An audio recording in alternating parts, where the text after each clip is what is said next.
Yes sir, Ajay Bhupathi గారిని ఇప్పుడు మాట్లాడవలసిందిగా రిక్వెస్ట్ చేస్తున్నాం to convey his best wishes to the team. Hello అండి అందరికీ. నేను మా బాస్ ఇదే ఫస్ట్ టైం అనుకుంటా.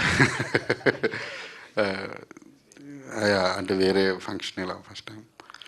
కొంతమందికి అంటే ఓషో, రంగనాయకమ్మ, ఆర్జీవి ఇటువంటి వాళ్ళకి చావు ఉండదు.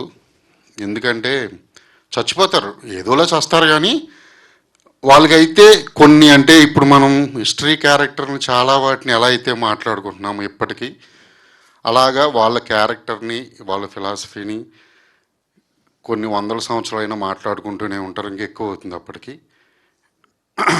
సో అంటే ఆయన గురించి చెప్పే అవకాశం ఇప్పుడు రాలే కాబట్టి చెప్పా. మేమేమి ఎప్పుడు చాలా మాట్లాడుకుంటూ ఉంటాం. నేను అనేది సార్ అదే చెప్తున్నాను సార్, మీరు ఉన్నా పోయినా మీది మేము మాట్లాడుకుంటూనే ఉంటాం సార్ అని నేను అంటే యా అంటే నాకు ఈ అవకాశం ఎప్పుడు సార్ సార్ నాకు రాలేదు సార్ ఇది అవకాశం, అందుకే నేను చెప్తున్నా. సో ఆయన దగ్గర వర్క్ చేయడం అనేది నా అదృష్టం. నాకు నిజంగా RX100 అనే అవకాశం వచ్చిందంటే అందులో మేజర్ పార్ట్ నేను RGV అసిస్టెంట్ అని. ఓకే, నేను ఎలా తీస్తాననేది తెలియదు. వాళ్ళకి RGV అసిస్టెంట్ అనే వచ్చింది, నేనే కాదు, నాలాంటి వాళ్ళు చాలామంది ఉన్నారు, చాలామంది. మీకు అందరికీ తెలిసి ఇండస్ట్రీలో ఎవరున్నారు RGV అసిస్టెంట్లు ఇక్కడ కానీ బాలీవుడ్ కానీ, అందులో నేను ఒకరిని. Thank you sir. అలాగే డిమాండ్ కాలనీ విషయానికి వస్తే, నేను ఇంకా అప్పుడే ట్రయల్స్లో ఉన్న టైంలో డిమాండ్ కాలనీ 1 రిలీజ్ అయింది. ల్యాప్టాప్లో పెట్టుకుని ఎన్నిసార్లు చూసిన మూవీ లెక్కే లేదు. ఎందుకంటే భయం అనే ఒక థ్రిల్ని పొందడానికి రూమ్లో ఒక్కనే ఉండేవాడిని, నేను ఒక్కనే. ఆ సినిమా చాలాసార్లు చూసా.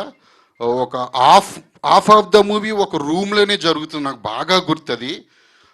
నాకు ఈ మధ్యన వచ్చి సురేష్ గారు ఇలా డిమాండ్ కాలనీ 2 తీసుకుంటున్నాను అని చెప్పిన వెంటనే తీసుకోమని చెప్పా. ఎందుకంటే నాకు 1 నేను పెద్ద ఫ్యాన్ని, నిన్న కూడా అదే చెప్పాను నేను. వెంటనే తీసుకోండి, ఎవరంటే సేమ్ డైరెక్టర్ అయినప్పుడు ఆబ్వియస్లీ అదిరిపోతుంది, తీసుకోండి అని చెప్పా. తీసుకున్నారు. అలాగే నేను ఆ మూవీ కూడా చూసా. నిజంగా అంటే డైరెక్టర్ తాలూకు ఇమాజినేషన్ అనేది ఎలా పని చేయాలంటే, ఇమాజిన్ చేయగల డైరెక్టర్లు మాత్రమే విజువల్గా వండర్స్ సృష్టించగలరని నేను పక్కా నమ్ముతాను. అందులో ఈయన సెకండ్ హాఫ్ అయితే అసలు సౌండింగ్, అందులో థియేటర్ మేము చూసిన విమల్ న్యూ ఓపెన్ చేశారని చెప్తున్నారు, మైత్రి సంస్థ, వాళ్ళ సౌండ్ ద్వారా సినిమా చూస్తే అసలు నెక్స్ట్ లెవెల్. మీరందరూ థ్రిల్ అవుతారు అనుకుంటున్నాను. ఆడియన్స్ అందరూ ఖచ్చితంగా వెళ్ళండి. డిమాండ్ కాలనీ ఎంత పెద్ద హిట్ అయితే అయ్యిందో, ఈ 2 అంతకన్నా పెద్ద హిట్ అవ్వాలని కోరుకుంటున్నాను.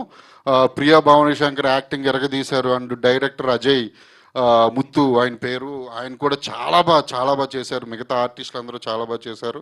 ఎస్పెషల్లీ మ్యూజిక్ అయితే అదిరిపోయింది. వీటన్నిటిని చూడడానికి కోసమైనా మీరు ఒకసారి థియేటర్కి వెళ్ళి చూడాలి, డిమాండ్ కాలనీ 2. అలాగే అందరికీ all the very best. Suresh గారికి, ఈ మూవీలో ఇన్వాల్వ్ అయి ఉన్న అందరికీ all the very very very best. మిమ్మల్ని ఇదే ఫస్ట్ అండ్ లాస్ట్ క్షమించేసాం, మళ్ళీ క్షమించాం మేము, లాస్ట్లో చెప్తా. అయ్యో, ఇంత సస్పెన్స్ నాకెందుకు sir. Thank you so much. So ఒక అజయ్ గారు తీసిన